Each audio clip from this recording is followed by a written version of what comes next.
Quick. Over there.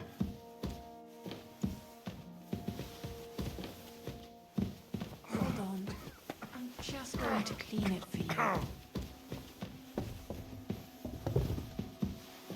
Please.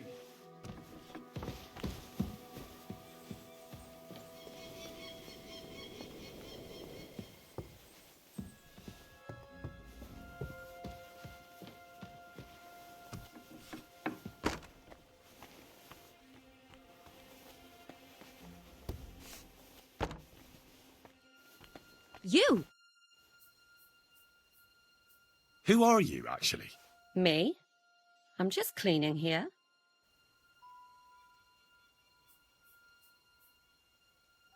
We both know you're lying. The question is, why? Says someone who was just sitting in a jail cell and will end up right back there if anyone calls the guards on him. They let me out. I have to work off my sentence. Really? Here.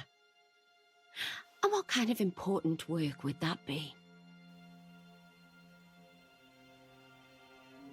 I have to help Captain Thomas. I'm looking for some medicine for him. Thomas. I brought water to him in the tower. And I can tell you he is beyond help. That poor sister of his. Well, you look like you know your way around here. Maybe you can help me. Why should I?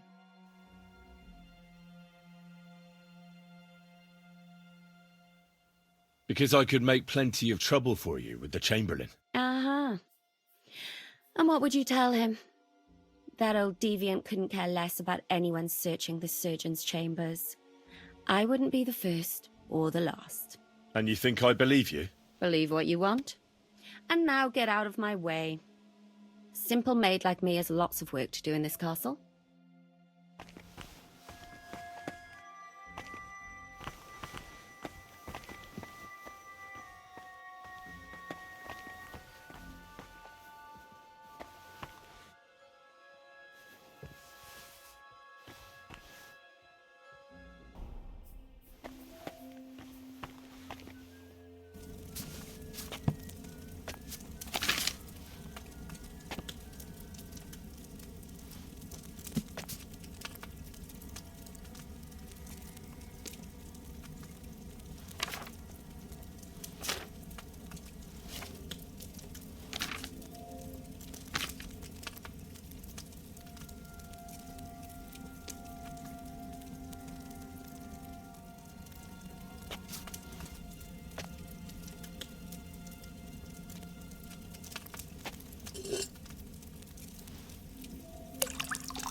Next time, I'll try grinding that wormwood.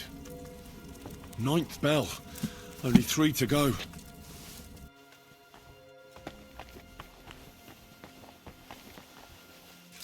What's that say? You're not permitted to be here. Give up! I surrender! Now I'll show you. You can't say you weren't You'll pay. Look, can you keep a secret? What are you talking? Look, we're both men. Where are you going with this? It's like this. No. They're really good in bed.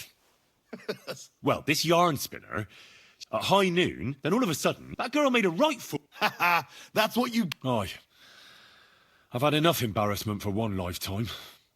Can't we just let this one slide? All right. That's that. And now off you go. I'm watching you.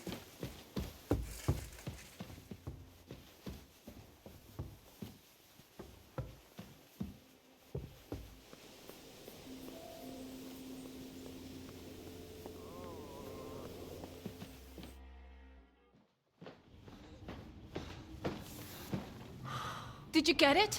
Yeah.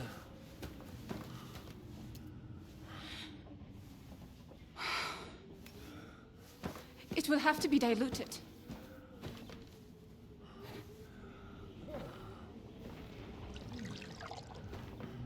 His fever is getting worse.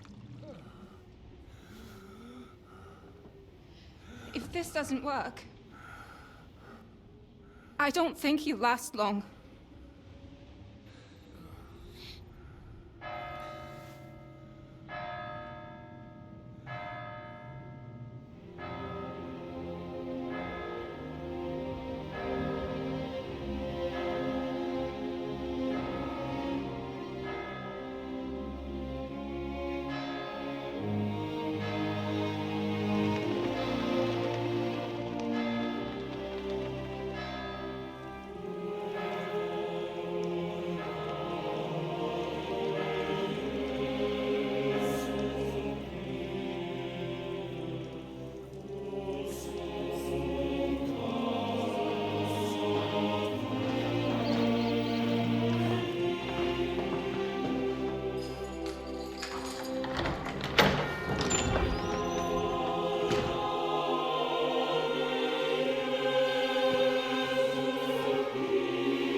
You all to be vigilant.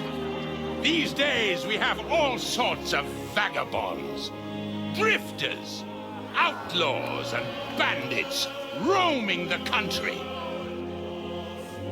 And we have one of those vermin here today. A fella called Hans, who is clearly not right in the head. A dangerous madman, a brawler, and a thug, the worst of all, a poacher.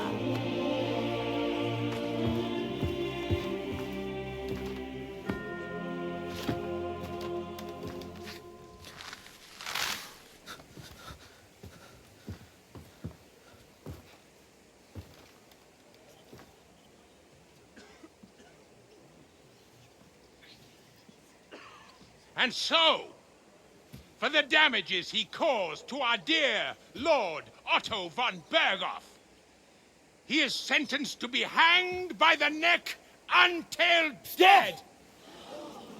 You can't execute this man. He's a noble.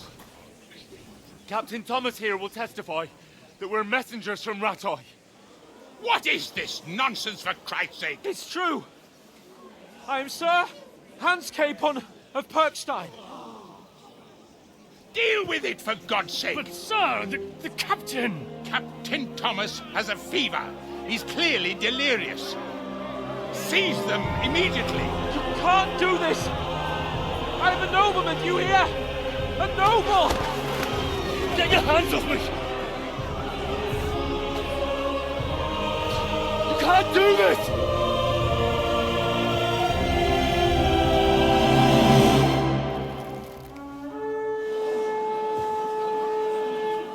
Open the gates!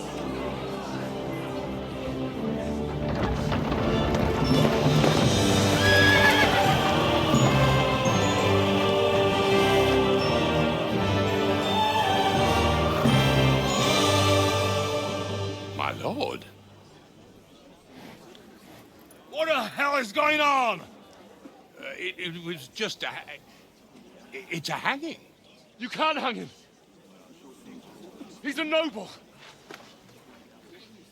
That's for me to judge. Take him down! And for Christ's sake, help me off this horse!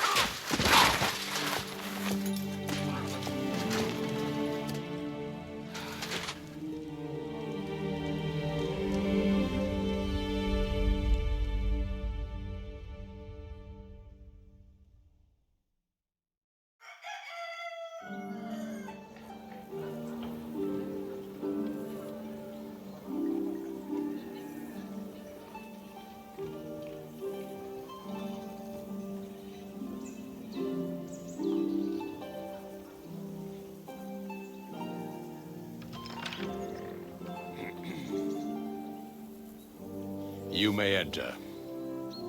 His lordship is expecting you.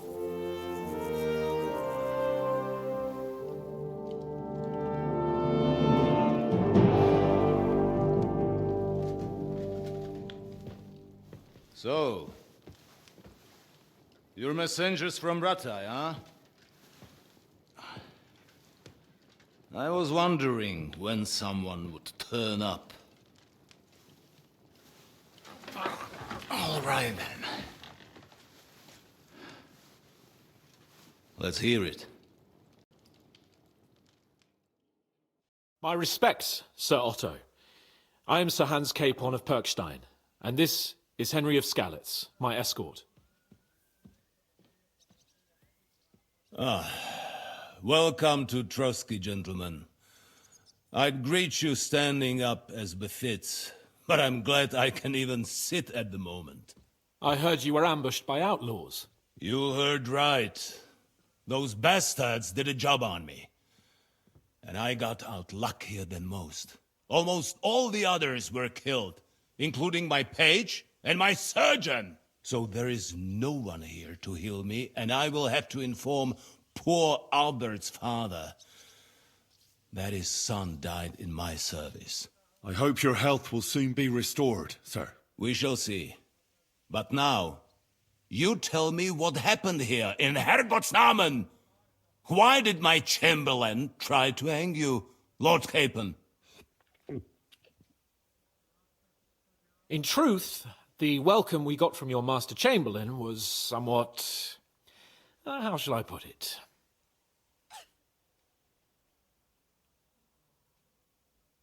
Your Chamberlain's welcome was appropriate enough, considering our appearance, the situation in your domain, and your orders, sir.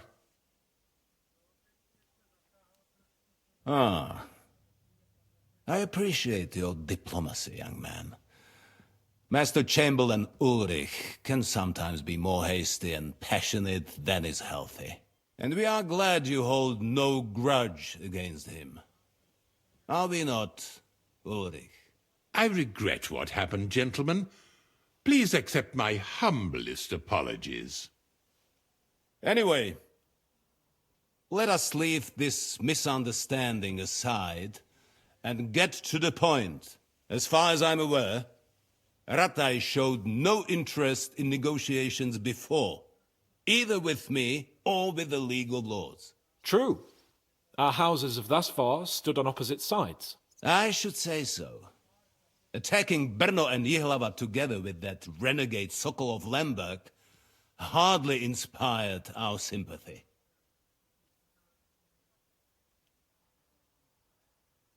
But we can all point the finger. Your League of Lords, on the other hand, abducted the king. Although I don't doubt your reasons, just as Sir Hanush did. We certainly had. The main one being that your Wenzel is an irresponsible drunkard and idler who is hurting the Empire by his inactivity. But let us leave that aside. Tell me, what does Sir Hanush have on his mind? I am all ears. Unfortunately, during the ambush, we lost the letter we were carrying, so you'll have to make do with my word of mouth. All right. Go ahead and speak. In brief, Sir Hanush, Sir Radzig, and other lords take the view that the situation has got out of control. And that's of no benefit to anyone in Bohemia, neither Wenceslas's supporters or the League of Lords. King Sigismund's actions will not lead to instilling greater order than under King Wenceslas. Quite the contrary. Let us say that maybe. What arises from it? Sir Hanush and the other lords on our side are interested in knowing what the stance of the League of Lords is at this moment, and whether they haven't perhaps reevaluated some things. In other words, whether I might betray Sigismund. Well, betray is a strong word. We came to you, Sir Otto, because you're the leading voice of the League of Lords. I expect there are also lords among your ranks who are considering how to find a way out of this sticky situation. And for the Kingdom of Bohemia, it would certainly be better if our powers were to join rather than parting. Your companion speaks like a diplomat, Sir Hans. However, the question is whether it's possible to join fire with water and end up with anything but nasty smoke. Nonetheless, Sir Hanush and Sir Radzig are right. There is disorder and anarchy in the land. Bandits riding roughshod all over.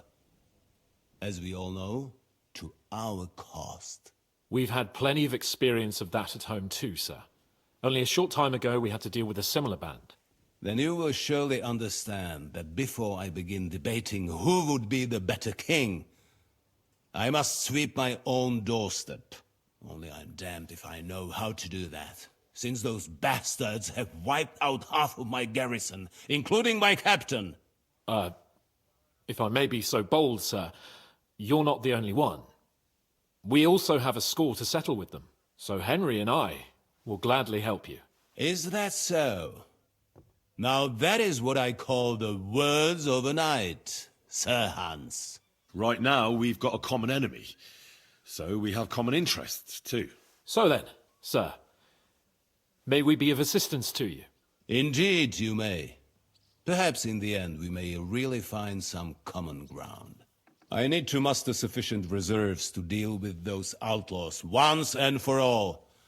I'm summoning my vassals here to Trotsky. And since I don't have many men left to send as messengers, I will gladly accept your help. Just say the word, sir. Where should we go? You'll go to Nebakov, a small castle, or rather a fortress among the cliffs. The yeoman there, Jaromir Nebak, is an old hardhat and may not be very willing to fulfill his obligations. It would be useful if an eloquent noble like yourself visited him to explain him clearly why I need his whole garrison.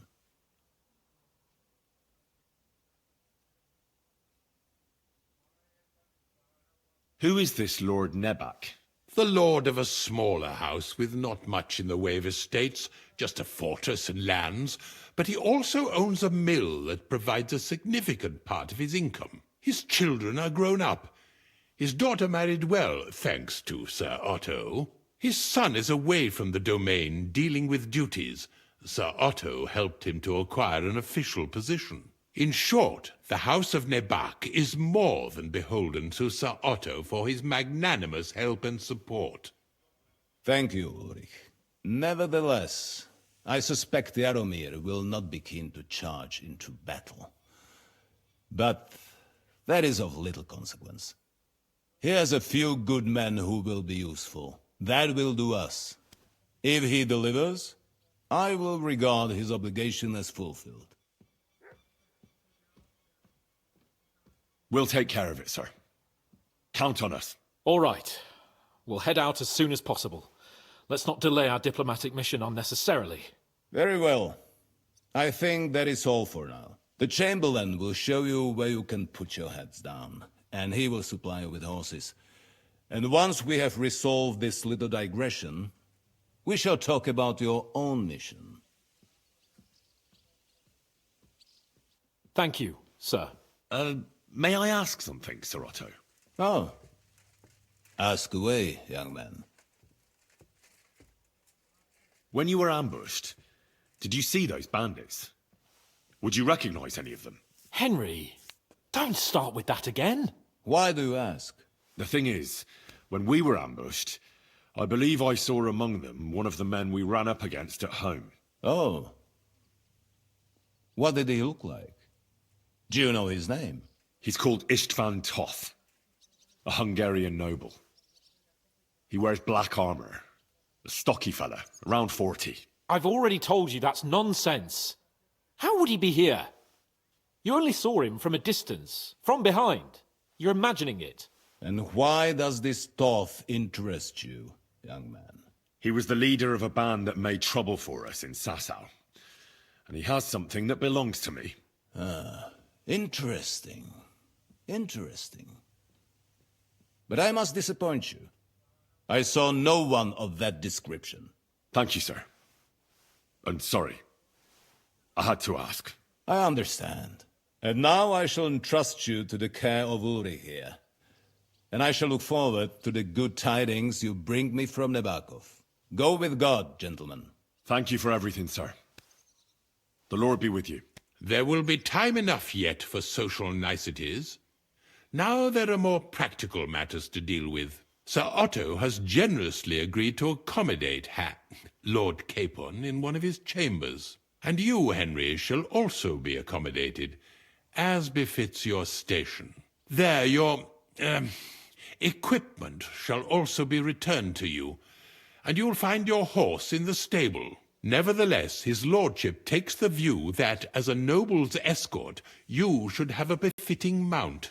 And therefore he has kindly decided that you may take one of our horses, if you so wish.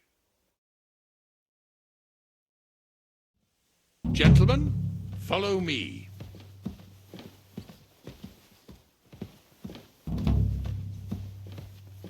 So, Sir Hans, allow me to...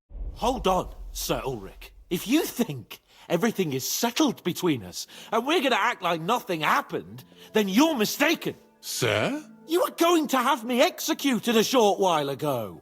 I expect a proper apology.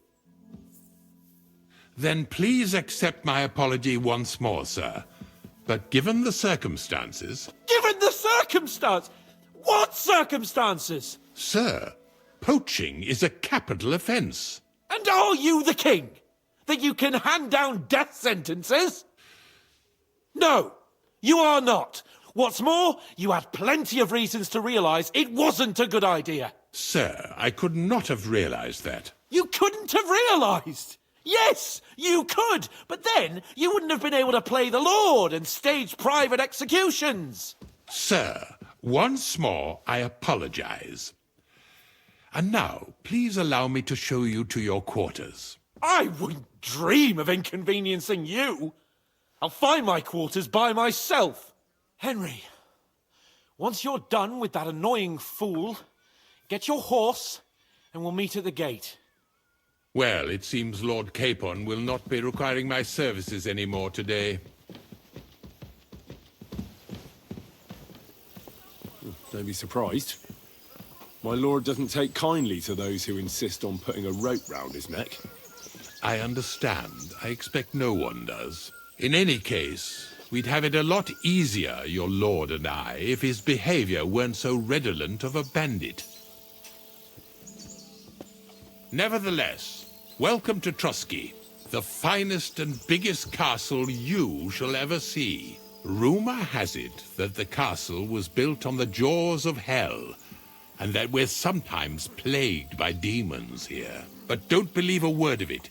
It's just idle talk to excuse the servants' laziness and incompetence. It's demanding enough keeping everything here running smoothly without any of that. It requires a man of exceptional qualities and talents. By the way, this place is a maze for strangers. It's very easy to get lost.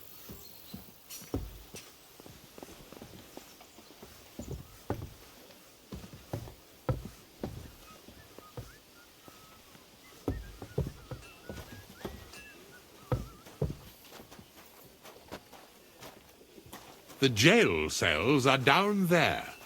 But I believe you are already fairly I well apologize. acquainted with that part of the castle, aren't you?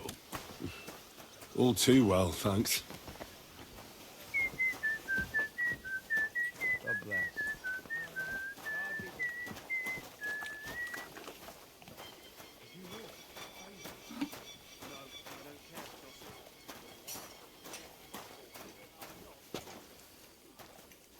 Here it is.